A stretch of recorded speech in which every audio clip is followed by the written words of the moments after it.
Anybody else want to join the subcommittee? Help?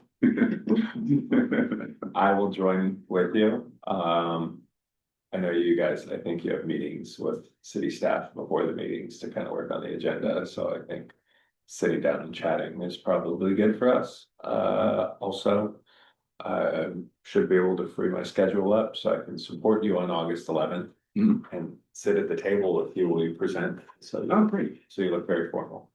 I think, yeah, I'll do it. Sure.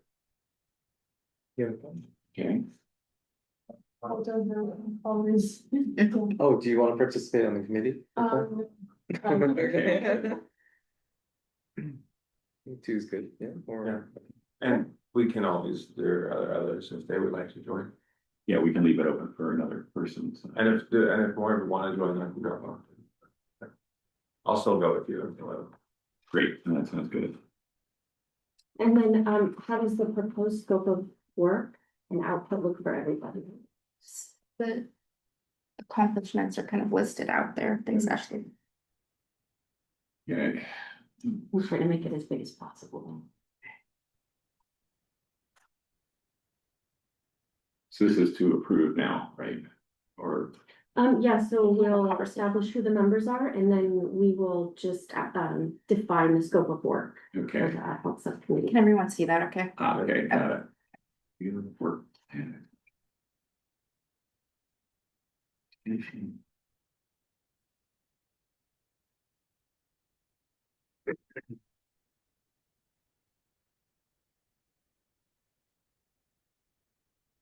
Okay.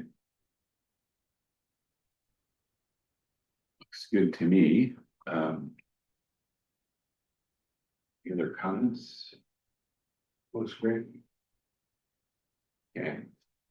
So I'll make a motion to approve what we see on the screen as is. Okay, and with, yourself and Van Buren as the ad hoc subcommittee. Yes, and yes, and putting us on the ad hoc subcommittee.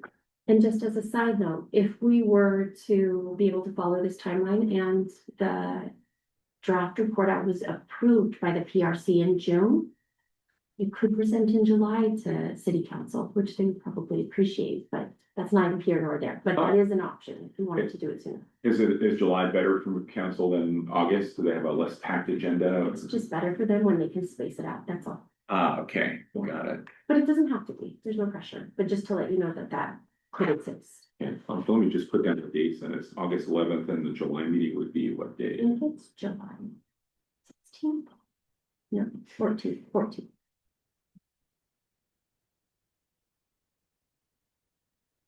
You know, Wi-Fi went down, so it was still my phone. See. I know. August 11th and July, 15th. Yeah, 14th. 14th, okay, got it.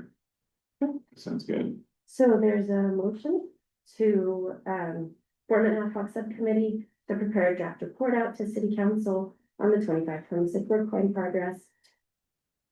With the subcommittee scope of work, outputs and timeline accepted as staff recommended them.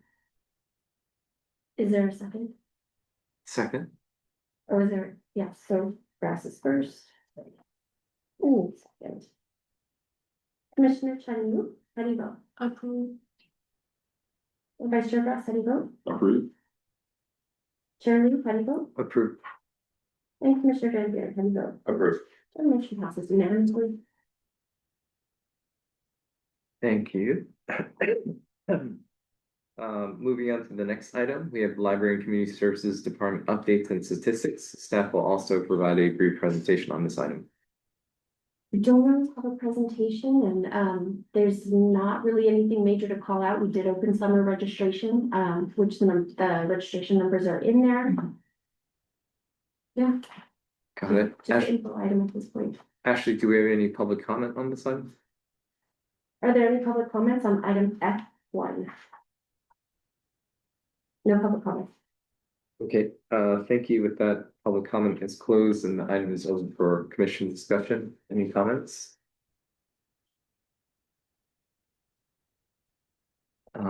Moving up, oh, go ahead, sorry. I was gonna say, how are we feeling about summer registration signups right now? Very good. Yeah, I know the gymnastics was, obviously we know gymnastics signups are busier in the summer than other seasons and. Yeah, if I may, they're typically a little slower because so Really? many people are on vacation, yeah. Oh. So they will take time to do things, like prepare curricula and prepare for the next season. Interesting. Yeah, forgive me, I but, assumed yeah, that- fall is when they kind of gear up for anything that's potentially new. Yeah, yeah, Oh. a little downtime, yeah. Cool. And is that Thank you. across for all the sports? No, Just I would gymnastics? say, yeah, Yeah. camps are huge, right? Yeah, of Because course. the need increases, general activities, that's when like the general patterned activities kind of slows down a little bit, but camps are huge and, yeah, yeah. So, Yeah, they are looking to do some camps and gymnastics and that may up the participations. awesome. Thank you. Mhm. Any other comments?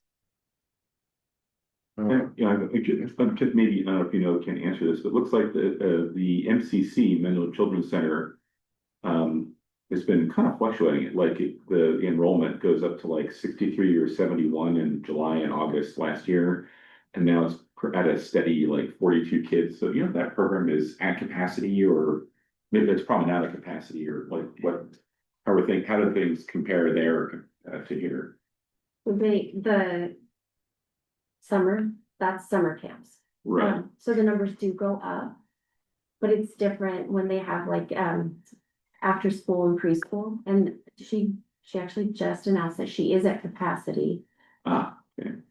But that can change. They can lose a kid at any time and then replace them, but they do have a wait list that they're Okay. pulling from now. Oh, I was looking at the after school, it says, for after school, the numbers were higher, like July, August, September. For July and August, there were, oh, I see, maybe they go up in July and August, they went up to 63, 71, and now they're at a steady 42, 43. I guess, so that's probably the limit, okay. Got it, okay. Good question. Okay, Any other comments? Moving on to the next item F2, the tentative agenda calendar.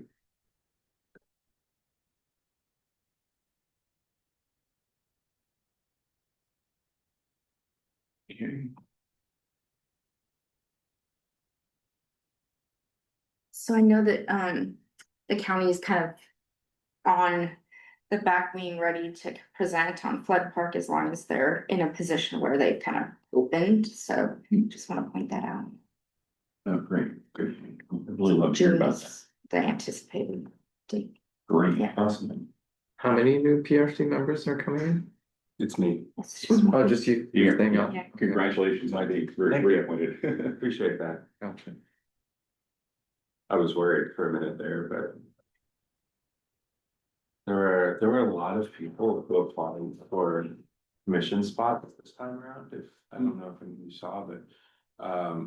A lot of people applied, across, they're like, I want to be on the commission, and I'm fine with many of these. I think there's like 9 or 10 for PRC, but many of them had expressed a preference for complete streets or planning or whatever. I think.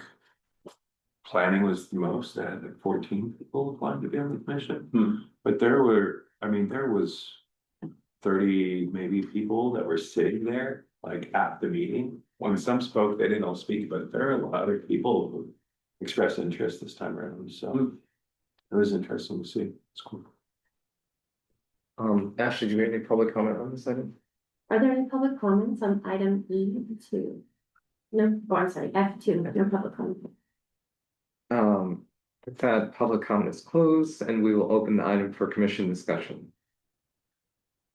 So for the work plan for the next meeting, is it an open discussion session to propose the work plan for the next fiscal year?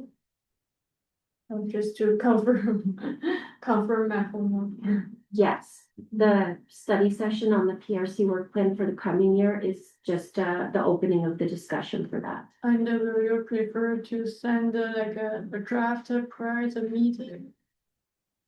Will we have a draft? We'll probably have the current work plan, I mean, if I have some like a sauce, will the team prefer we like exchange like the draft or any sauce prior to the meeting with emails, or we just bring them to the meeting and start the discussion at the meeting.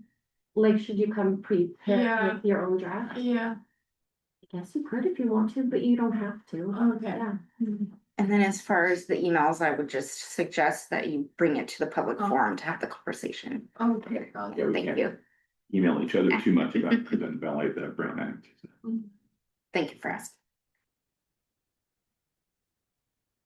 I think we can obviously strike the onboarding new PRC members one, but if you keep that on for annual reasons, okay, yeah. Oh, but there is a training event. Oh, yeah, we all have to do the training every 2 years anyway. Yeah, you'll get an email from the clerk's office. It's most likely the end of June on a Thursday, I believe. So that should come from Sarah or Judy. So, yeah, and that's an annual thing, so training and then a little reception. Yeah. Might attend that, Nice. yeah. Is it June 26th though? That sounds familiar. Maybe I sent it in an email from. 26th, I believe, is Friday.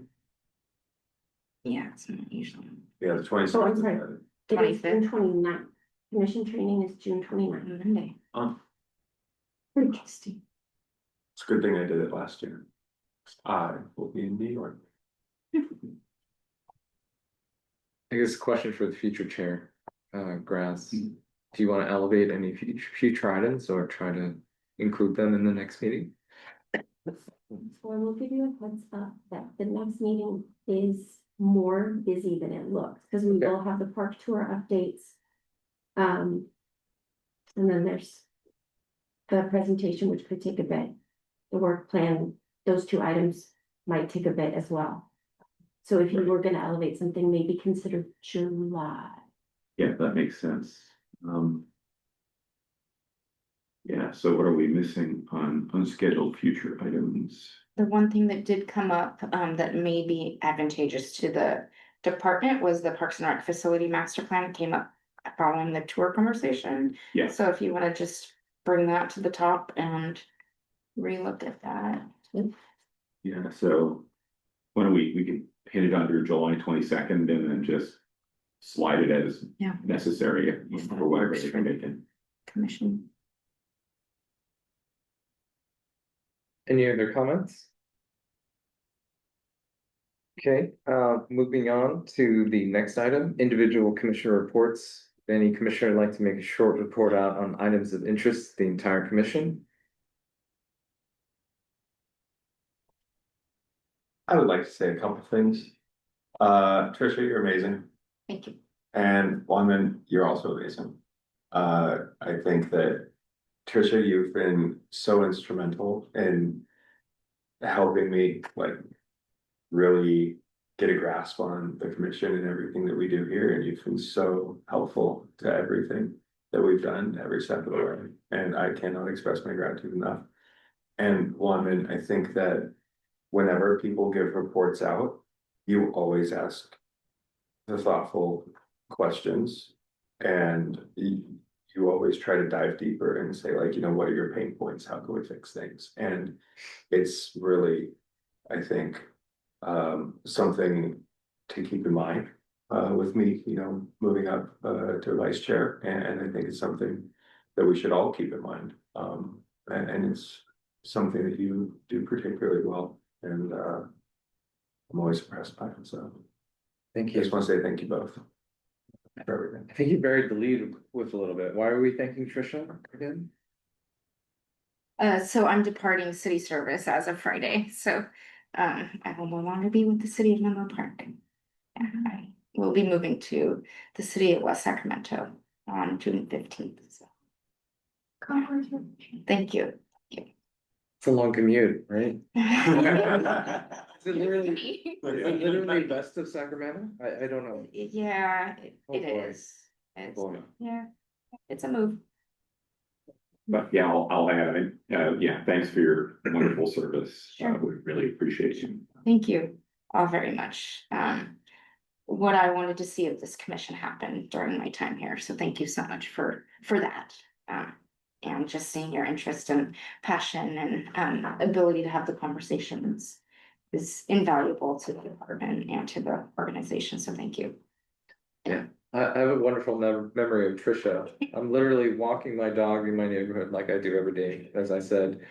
I think Trisha just drives by, whips her car into a U-turn or driveway just to say hi.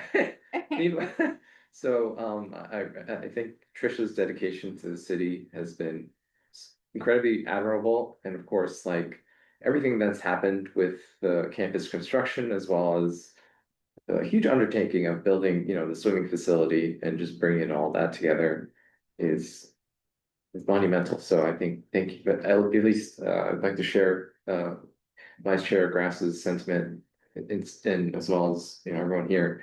Sincere thanks, Trisha. It's been great to know you. Hopefully gas prices come down. So your commute is better, but hopefully we'll see you around, especially in District 1, every now and then. Yeah. Thank you.